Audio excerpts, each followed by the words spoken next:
Hey guys, Max here. I'm actually in one of the digitalmarketer.com boardrooms. So I kind of found this empty room in their headquarters. This is actually much better lighting. Here I got the natural lighting coming in.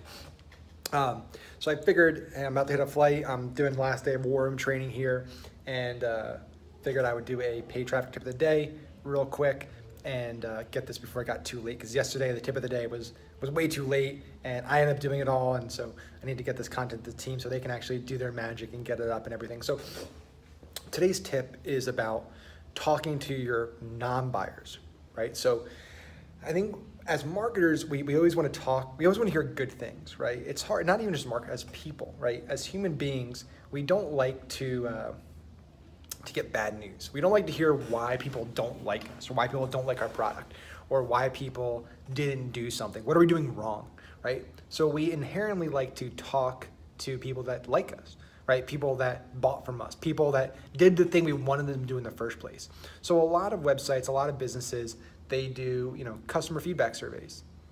And listen, I'm not saying don't do that. That's useful and helpful, but to an extent, right? Because at the end of the day, if somebody tells me, hey, I bought your product because you said this or did this or showed me this, that's helpful. Sorry about this. I got no stand or anything, so I'm using my hands and bracing and everything. So bear with me there.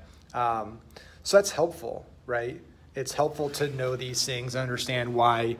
I'm trying to find a better before my arm gets too tired. So there we go. This is gonna be extreme close up. So why you bought from us. But again, if we're already doing that, we really can't change anything. We really can't do anything better. All that does is reinforce what we're doing well. Now that's, again, not a terrible thing. That can actually be useful to reinforce what's really working, right? What's really driving sales. But what I want to know is why people didn't buy from us, right? What is it about our current marketing, our current funnels, our current systems that we could be doing better, right? As a business, as a marketer. So what we do is we actually run a post-abandonment retargeting. I talk a lot about post-purchase retargeting, but we actually do post-abandonment, right? So what does that mean, post-abandonment retargeting? It sounds like a made-up word, right? Well, look at this. I found a nice spot here. I got an armrest. This is good. I got the trees behind me. Everything's all good here. So when somebody goes through our funnel, right, we know what kind of the average window, the average purchase window, the average decision window is for our business, for that product, right? So once they've engaged with us and once they've kind of gone through the entire funnel, gone through the entire sequence, and they haven't pulled the trigger, right? We've thrown everything we can at them. We've thrown our best testimonials, our best UGC, our best FAQ, our best product features, our best creative, and they just didn't budge. At that point, we can either do one of two things.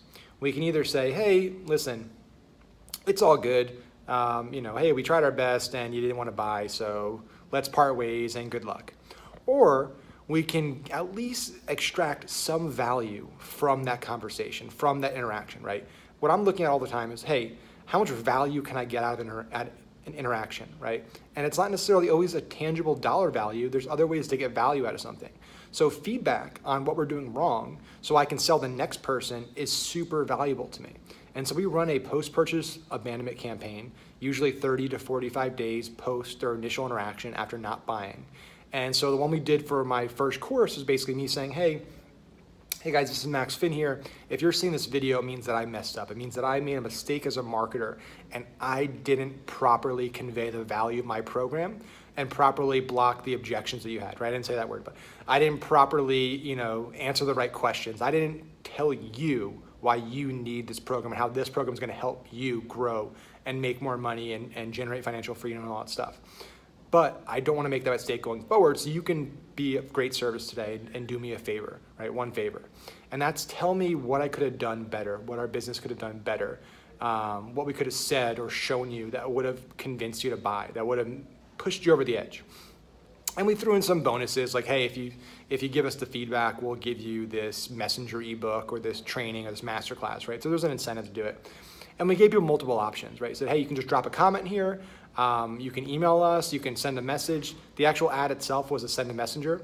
So they could click that to send to a messenger. There's other ways you can do it too. You can set up like a Google kind of forum, like a, Google like forum and drive traffic to that forum page. There's a lot of ways you can do it.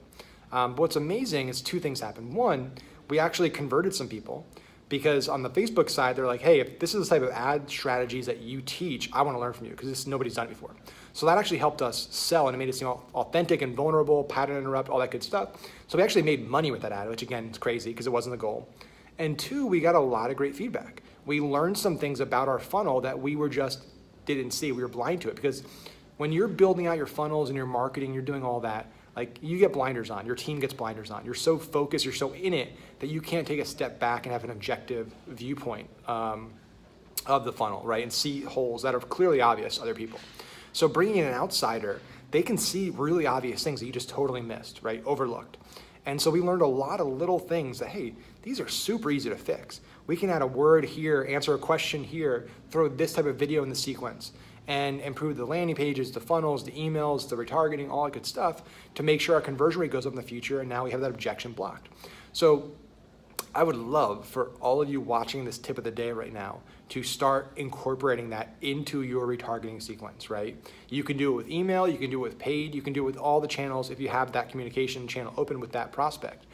Follow up with them, be vulnerable, be authentic, be grateful, right? And show that you do care about their opinion, right? People want to be heard. My training yesterday, when I was talking about quizzes and polls and interactive content, one of the guys asked, well, what's in it for them? Why did they answer this? I was like, well, why do people do anything, right? Why do people spend time on Facebook for 3 hours a day? Why do people watch, Netflix for 8 hours at a time? Why do people do a lot of this stuff? They do it because it's entertaining, it's enjoyable. There's an intangible reward and gratification from doing certain things. It's not just about getting something. It's not just about getting money or a book or a program, right? And so people being heard and feeling important and feeling valued, that is a lot of value, right? And that will get a lot of people to want to share with you, especially because most businesses they interact with aren't vulnerable, right? They just say, hey, you didn't buy from us, screw you, right? That's the attitude. So you're doing something that no other business they interact with is doing, which is unique and it sets you apart. Again, it'll help you maybe close them and pull the trigger, or it'll just get that useful information. So again, there you have it, post-purchase abandonment retargeting. That's an ad that I totally recommend doing. Again, 30 to 45 days, maybe 60 days out, post their initial interaction. After not buying, you hit them with this message and get that feedback and improve your funnel. Thanks, guys. Enjoy the tip. And also, if you're watching this live today, today's the first day that you can register for my upcoming webinar on the 23rd. So May 23rd at noon, I am doing a live training. It's a one-off training. I'm teaching my entire playbook for 2019, the exact ad strategies we're using to launch, optimize, and scale our most profitable ad accounts right now on Facebook and Instagram across multiple accounts. We basically, for the last 6 months, looking at 30 plus accounts, what was working, what wasn't working, and putting together a blueprint that I can share in this training. So I'm super excited to share it. And if you're interested, there's a link below this video to save your seat for it. Totally free, no obligation to buy anything. Just come hang out, learn some stuff, and ask some questions. Thanks, guys.